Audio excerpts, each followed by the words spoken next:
Jesus loves our daily Bible school. ஜெயம் கொடுக்கும் எங்கள் தேவனுக்கு கோடி கோடி ஸ்தோத்திரம். வாழ்வளிக்கும் இயேசு ராஜாவுக்கு வாழ்நாள் எல்லாம் ஸ்தோத்திரம். ஜெயம் கொடுக்கும் எங்கள் தேவனுக்கு கோடி கோடி ஸ்தோத்திரம். வாழ்வளிக்கும் இயேசு ராஜாவுக்கு வாழ்நாள் எல்லாம் ஸ்தோத்திரம். அல்லேலூயா அல்லேலூயா பாடுவேன், ஆனந்த துணியால் உயர்த்துவேன். அல்லேலூயா அல்லேலூயா பாடுவேன், ஆனந்த துணியால் உயர்த்துவேன். ஜெயம் கொடுக்கும் எங்கள் தேவனுக்கு கோடி கோடி ஸ்தோத்திரம். வாழ்வளிக்கும் இயேசு ராஜாவுக்கு வாழ்நாள் எல்லாம் ஸ்தோத்திரம். நீதியின் கரத்தினால் தாங்கி நம்மை நடத்துவார். கர்த்தர் நம் பெலனாயிருக்கிறார், எதற்கும் அஞ்ச வேண்டாம். சொல்லுவோம், நம் வாய்களை திறந்து சொல்லுவோம், கர்த்தரே நீர் என் பெலன். Thank you Jesus. ஹல்லேலூயா. நான் பயப்பட மாட்டேன், அஞ்ச மாட்டேன். நீதியின் கரத்தினால் தாங்கியே நடத்துவார்.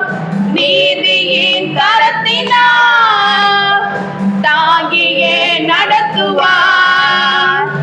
கர்த்தரே என் பலன், எதற்குமே அஞ்சிடே. கர்த்தரே என் பலன், எதற்குமே அஞ்சிடே. ஜெயம் கொடுக்கும் எங்கள் தேவனுக்கு கோடி கோடி ஸ்தோத்திரம். வாழ்வளிக்கும் இயேசு ராஜாவுக்கு வாழ்நாள் எல்லாம் ஸ்தோத்திரம். அற்புதம் செய்பவர், அகிலம் படைத்தவர், யுத்தத்தில் வல்லவர், என் மீட்பர் ஜெயிக்கிறார். நமக்காய் யுத்தம் செய்தவர். நீ சும்மா இரு, நான் உனக்காய் யுத்தம் பண்ணுவேன் என்று சொல்லி நீதியின் தேவன் நமக்கு மீட்பை உண்டு பண்ணினார், நமக்கு வெற்றியை தந்தார். நமக்கு ஸ்தோத்திரம் ஸ்தோத்திரம் ஸ்தோத்திரம். Thank you Jesus. அற்புதம் செய்பவர், அகிலம் படைத்தவர். அற்புதம் செய்பவர், அகிலம் படைத்தவர். யுத்தத்தில் வல்லவர், நம் மீட்பர் ஜெயிக்கிறார். யுத்தத்தில் வல்லவர், என் மீட்பர் ஜெயிக்கிறார். ஜெயம் கொடுக்கும் எங்கள் தேவனுக்கு கோடி கோடி ஸ்தோத்திரம். வாழ்வளிக்கும் இயேசு ராஜாவுக்கு வாழ்நாள் எல்லாம் ஸ்தோத்திரம். வாழ்க்கையில நம்பிக்கை இல்லாத சூழ்நிலையில கர்த்தாவே நீர நம்பிக்கை, நீர நங்கூரம் என்று சொல்லுவோமா? ஹல்லேலூயா. நம்பிக்கை. தேவனே நீர் நன்மைகளை அளிப்பவரப்பா. ஹல்லேலூயா.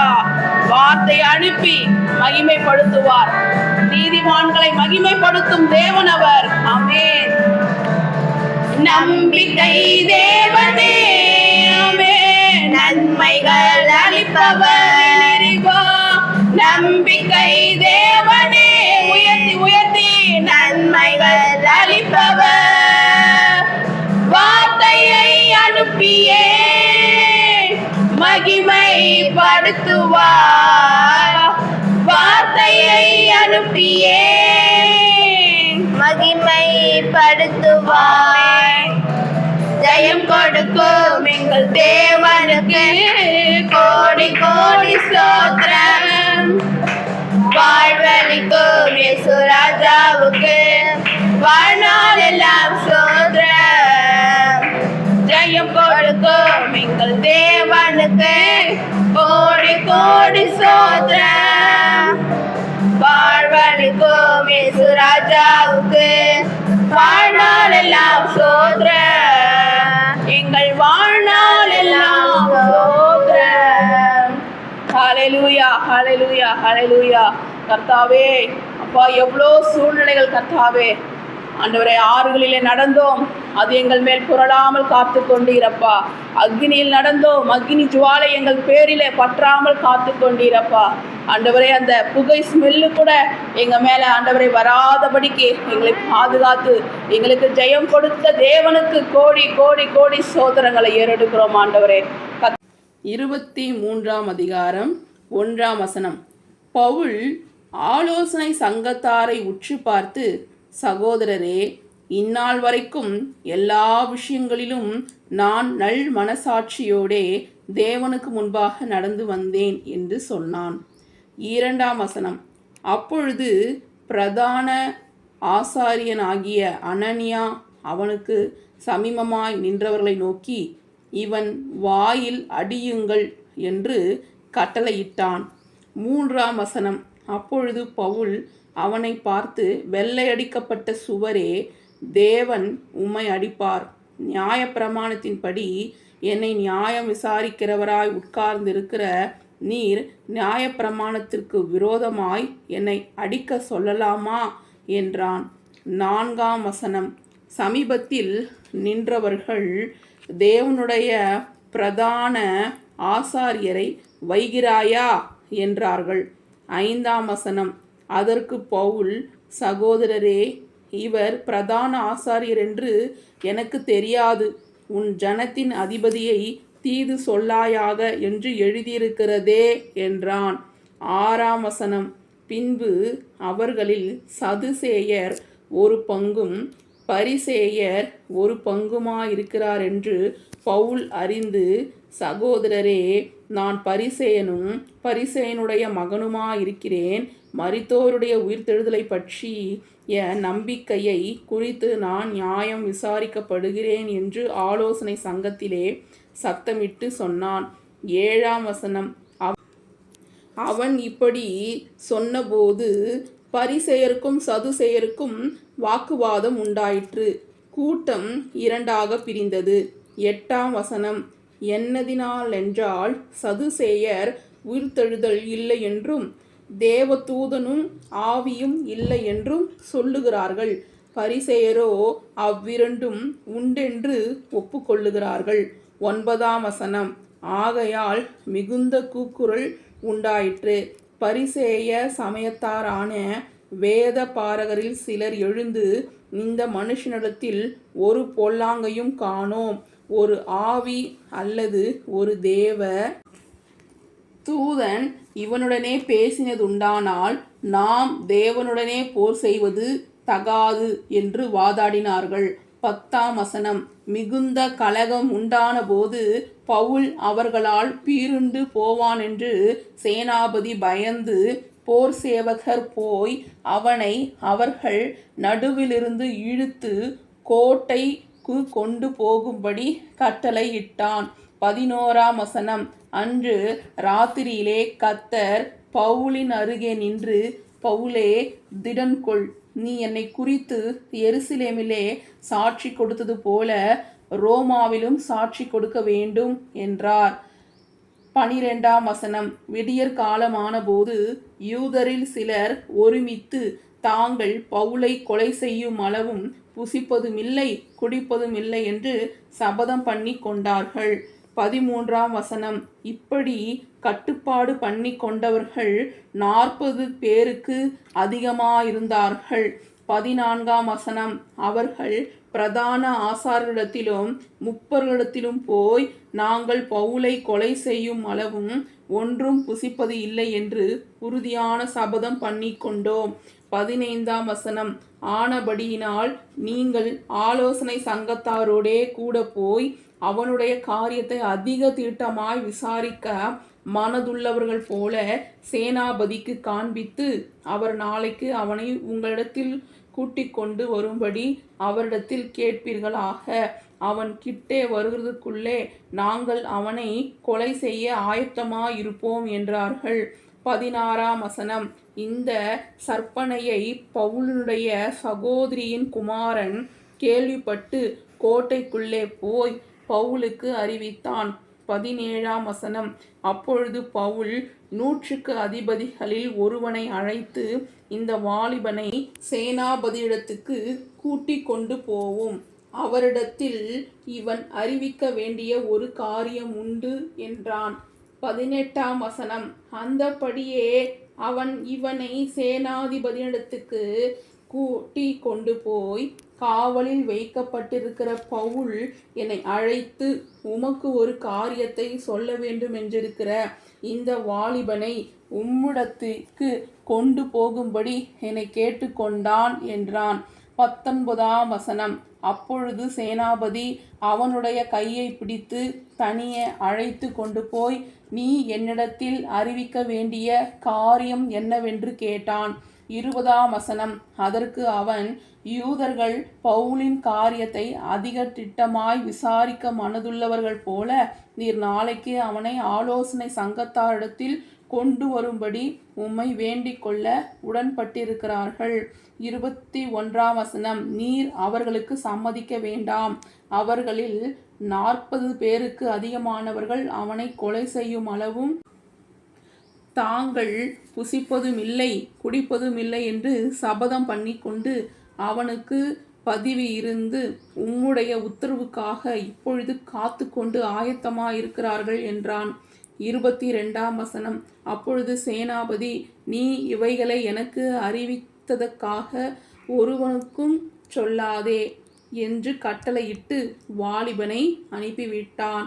23ஆம் வசனம். பின்பு அவன் 100க்கு அதிபதிகளில் 2 பேரை அழைத்து, செசரியா பட்டணத்துக்கு போகும்படி 200 காலாட்களையும் 70 குதிரை வீரரையும் 200 ஈட்டிக்காரரையும் ராத்திரியில் 3ஆம் மணி வேளையிலே ஆயத்தம் பண்ணுங்கள் என்றும். 24ஆம் வசனம். பவுலை ஏற்றி தேசாதிபதியாகிய பெலிக்ஸினிடத்திற்கு பத்திரமாய் கொண்டு போகும்படிக்கு குதிரைகளை ஆயத்தம் படுத்துகள் என்றும் சொன்னதுமன்றி 25ஆம் வசனம். ஒரு நிருபத்தையும் எழுதினான். அதன் விவரமாவது. 26ஆம் வசனம். கனம் பொருந்திய தேசாதிபதியாகிய பெலிக்ஸ் என்பவருக்கு கிலாவுதியு லிசியா வாழ்த்துதல் சொல்லி அறிவிக்கிறது என்னவென்றால். 27ஆம் வசனம். இந்த மனுஷரை யூதர் பிடித்து கொலை செய்ய போகிற சமயத்தில் நான் போர் சேவகரோடே கூட போய் இவன் ரோமன் என்று அறிந்து இவனை விடுவித்தேன். 28ஆம் வசனம். அவர்கள் இவன் மேல் சாட்டின குற்றத்தை நான் அறிய வேண்டுமென்று இவனை அவர்கள் ஆலோசனை சங்கத்துக்கு முன் கொண்டு போனேன். 29ஆம் வசனம். இவன் அவர்களுடைய வேதத்திற்கு அடுத்த விஷயங்களை குறித்து குற்றஞ்சாட்டப்பட்டவன் என்று விளங்கினதே அல்லாமல் மரணத்துக்காவது விலங்குக்காவது ஏற்ற குற்றம் யாதொன்றும் இவனிடத்தில் இல்லை என்று கண்டறிந்தேன். 30ஆம் வசனம். யூதர்கள் இவனுக்கு விரோதமாய் சற்பனையான யோசனை செய்கிறார்கள் என்று எனக்கு தெரிய வந்தபோது உடனே இவனை உம்மிடத்திற்கு அனுப்பினேன். குற்றம் சாட்டுகிறவர்களும் இவனுக்கு விரோதமாய் சொல்லுகிற காரியங்களை உமக்கு முன்பாக வந்து சொல்லும்படி அவர்களுக்கு கட்டளையிட்டேன். சுகமாயிருப்பீராக என்று எழுதினான். 31ஆம் வசனம். போர் சேவகர் தங்களுக்கு கட்டளையிட்டபடியே பவுலை கூட்டிக் கொண்டு ராத்திரியிலே அந்திபத்ரி ஊருக்கு போய் 32ஆம் வசனம். மறுநாளில் குதிரை வீரரை அவனுடனே கூட போகும்படி அனுப்பிவிட்டு தாங்கள் கோட்டைக்கு திரும்பினார்கள். 33ஆம் வசனம்.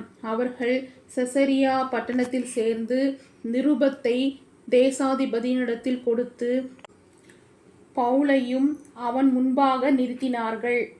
34ஆம் வசனம். தேசாதிபதி அதை வாசித்து எந்த நாட்டான் என்று கேட்டு சிலிசியா நாட்டான் என்று அறிந்தபோது 35ஆம் வசனம். உன்மேல் குற்றம் சாட்டுகிறவர்களும் வந்திருக்கும்போது உன் காரியத்தை திட்டமாய் கேட்பேன் என்று சொல்லி ஏரோதின் அரண்மனையிலே அவனை காவல் பண்ணும்படி கட்டளையிட்டான். ஆமேன். ஹல்லேலூயா. சில்ட்ரன்ஸ், அப்போஸ்தலர் 23ஆம் அதிகாரம் முழுதும் படிச்சதை கேட்டீங்க இல்லையா? 23ஆம் அதிகாரம் 11ஆம் வசனத்தில் என்ன எழுதியிருக்கிறது? அன்று ராத்திரியிலே கர்த்தர் பவுலின் அருகே நின்று பவுலே திடன் கொள், நீ என்னை குறித்து எருசலேமிலே சாட்சி கொடுத்தது போல ரோமாவிலும் சாட்சி கொடுக்க வேண்டும் என்றார். அதாவது இயேசுவே கிறிஸ்து மேசியா அப்படின்னு யூத ஜனங்கள் ஏற்றுக்கொள்ளவே இல்லை. அப்போ பவுல் என்ன பண்ணுறாரு? போய் பகிரங்கமாக போய் எல்லாருக்கும் போய் சாட்சி கொடுக்குறாரு. இயேசு கிறிஸ்து என்னை சந்தித்தார், நான் சவுலாக இருந்தேன், நான் கிறிஸ்துவர்களை துன்புறுத்தினேன், ஏசப்பா என்னை சந்தித்தார், இயேசு தான் கிறிஸ்து, இயேசு தான் மேசியா, இயேசு தான் ஆண்டவர், அவர் தான் தேவனுடைய குமாரன் சொல்லி பகிரங்கமாக எருசலேமில் எல்லா பட்டணங்கள்லையும் ஆண்டவர் சொன்ன இடங்கள்லாம் போயிட்டு சாட்சி கொடுத்தாரு. அப்போ ரோமாவிலும் போயிட்டு சாட்சி கொடுக்கணும்னு சொல்லும் பொழுது ஏன் கர்த்தர் பவுலை தெரிந்து கொண்டார்? ஏன்னா பவுல் ஒரு ரோமன், ஓகேங்களா? அவங்க இனத்தில் இருக்கிறவங்களுக்கு அவங்களையே அனுப்புகிறாரு. இப்போது எக்ஸாம்பிளாக சொல்லணுன்னா, உங்கள் கிளாஸ் ரூமுக்கு நான் ஏசுபாவை பற்றி சொல்ல முடியுமா? முடியாது. அப்படியே நான் சொன்னாலும் உங்கள் ஃப்ரெண்ட்ஸ் கேட்பாங்களா?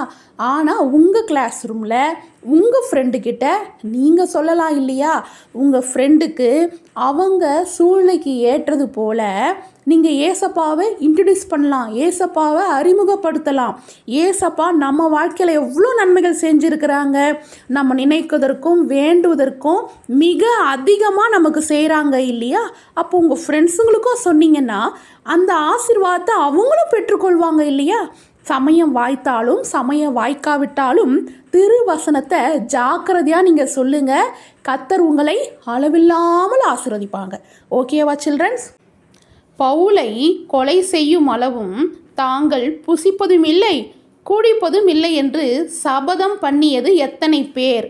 ஆ 40 பேருக்கும் அதிகமானவர்கள், ஆ 30 பேருக்கு அதிகமானவர்கள், 20 பேருக்கு அதிகமானவர்கள். சரியான விடையை எழுதி அனுப்புங்க. கர்த்தர் உங்களை அளவில்லாமல் ஆசீர்வதிப்பார்.